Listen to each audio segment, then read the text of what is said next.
बोछा में मुझे निश्चित रूप से लगता है कि बहुत सारे लोकलाइज फैक्टर के वजह से ये चीज़ हुआ हो। एनडीए के लोग उसका विश्लेषण कर रहे होंगे, करेंगे। पहले परिवार से बाहर तो निकले पार्टी उनका, तब ना A to Z करेंगे। नमस्कार, मेरा नाम आलोक है। आप लाइव स्ट्रीम देख रहे हैं। बिहार में इन दिनों खूब चर्चा हो रही है सवर्ण जाति को लेकर, क्योंकि सवर्ण जाति के जो वोटर्स हैं क्या वो छिटक गए हैं। विपक्षी खेमे का मनोबल काफ़ी हाई है। इस वक्त बिहार सरकार के मंत्री संजय झा हमारे साथ हैं। आप भी सवर्ण जाति से ही आते हैं, ठीक है। हम सुशील मोदी की बात बाद में करेंगे।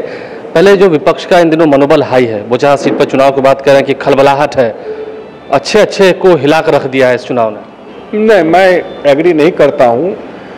आप एक बात ध्यान रखिए, जब बाय इलेक्शन होता है तो बाय इलेक्शन बहुत सारे लोकलाइज फैक्टर पे होता है, लोकल फैक्टर रहता है बाय इलेक्शन। और जनरल इलेक्शन होता है, वहाँ चीफ मिनिस्टर कौन होंगे, किस पार्टी की सरकार बनानी है, उस पर होता है। पीछे 2 बाय इलेक्शन हुआ, कुशेश्वर स्थान और तारापुर में। दोनों बाय इलेक्शन आप जानते हैं कि सब लोग प्रचार करने गए, आरजेडी के राष्ट्रीय अध्यक्ष तक प्रचार करने गए। तो कहाँ उसका चुनाव में क्या असर पड़ा? कुशेश्वर स्थान तारापुर क्या दिला रहा है? नहीं, मैं इसलिए कह रहा हूँ, तो सब प्रचार करने गए ना। राष्ट्रीय अध्यक्ष जो है वो भी प्रचार करने गए, लालू जी प्रचार करने गए ना। तो चुनाव में क्या रिजल्ट हुआ इसका? बोछा में जो हुआ है, जरूर बीजेपी के साथी जो लोग हैं उसको अपना विश्लेषण कर रहे होंगे कि कहाँ कमी रही, क्या समस्या रही। बीजेपी के वरिष्ठ नेता सुशील मोदी तो इस बात को मान रहे हैं कि सवर्ण जातियों में से जो एक तबका है, जो एक वर्ग है, वो कहीं ना कहीं खिसक गया। ये देखिए, मैं सुशील मोदी जी क्या बोल रहे हैं उस पर तो मैं टिप्पणी नहीं कर सकता हूं, लेकिन इतना जरूर कह सकता हूं कि सुशील मोदी जी का एक बड़ा लंबा एक्सपीरियंस बिहार के राजनीति में रहा। 3 दशक से ज़्यादा बिहार के राजनीति को उन्होंने देखा है और समझा है।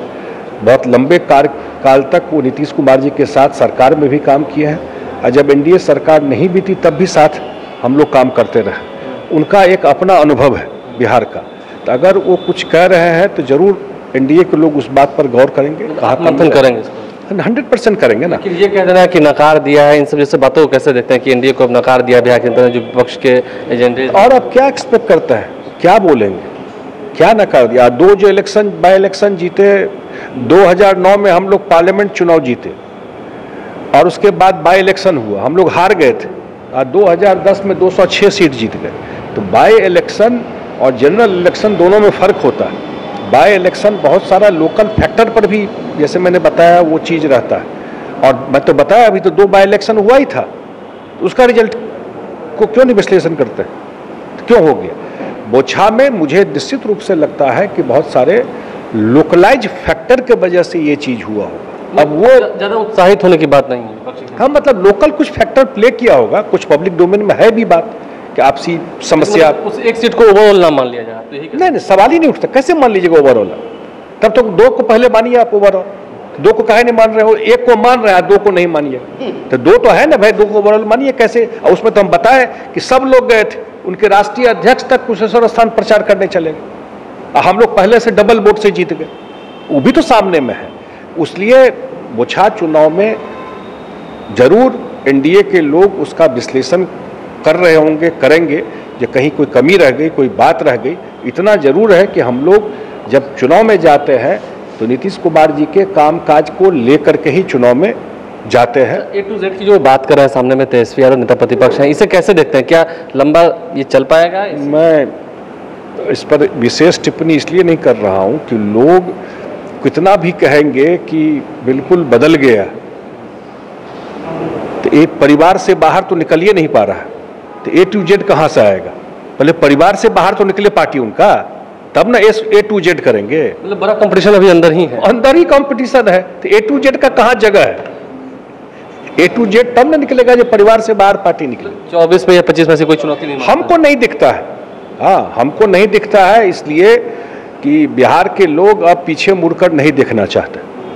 जो उन्होंने टेस्ट कर लिया है डेवलपमेंट को, अगर कोई ग्रीवांस है, होगा, स्वाभाविक है कि नीतीश कुमार जी ने आकांक्षा बढ़ाई लोगों की, काम किया, तो लोगों को लगा कि ये भी हो गया तो ये भी होगा, ये हो गया तो ये भी होना चाहिए, और अच्छी बात है। एक्सपेक्टेशन बढ़ाया तो स्वाभाविक, उम्मीद करते हैं तो आपको अच्छा लगता है कि हाँ 100% अच्छी, तभी तो आप नेता डिलीवर करता है। पहले तो लोग उम्मीदें छोड़ दिया था, इस राज्य में कुछ हो भी सकता है, माइंड ही क्लोज हो गया था ही नहीं कुछ इस राज्य में कुछ होगा। तो ये उम्मीद बढ़ाए काम करके, तो चैलेंज बढ़ा सरकार के लिए भी, मुख्यमंत्री के लिए भी, कि लोगों का अपेक्षा बढ़ा, तो आपको उस एक्सपेक्टेशन पे खरा उतरना है। तो जो उतना काम करता है उससे डबल एक्सपेक्टेशन बढ़ता है, तो अच्छा है स्टेट के लिए, वो बढ़ रहा है। लेकिन इतना मैं जरूर कहूँगा, एक्सपेक्टेशन अगर है तो विश्वास भी नीतीश कुमार पे ही है कि वो डिलीवर करेंगे, दूसरे पे विश्वास नहीं। अंतिम सवाल, आज लालू प्रसाद को जमानत मिल गई है, देखिए कोर्ट का प्रोसीजर है, वो सजा उनको मिली हुई है, उसी बेसिस पर वो जेल में थे। अब कोर्ट ही तय करता है कि कब सजा दिए, कब उनको जमानत दे, उसमें ज़्यादा टिप्पणी करने वाली कोई बात। अच्छा, एक ये सवाल उठा संजय जी, आज इस पर बात कर ही लेते हैं। जिन लोगों को, बहुत सारे लोग कहते हैं, काफ़ी सोच विचारधारा वाले लोग कहते हैं कि जिन लोगों को 2005 में नीतीश कुमार ने साइकिल दिया था, जिन लड़कियों को, वो आज वोटर हो चुकी हैं।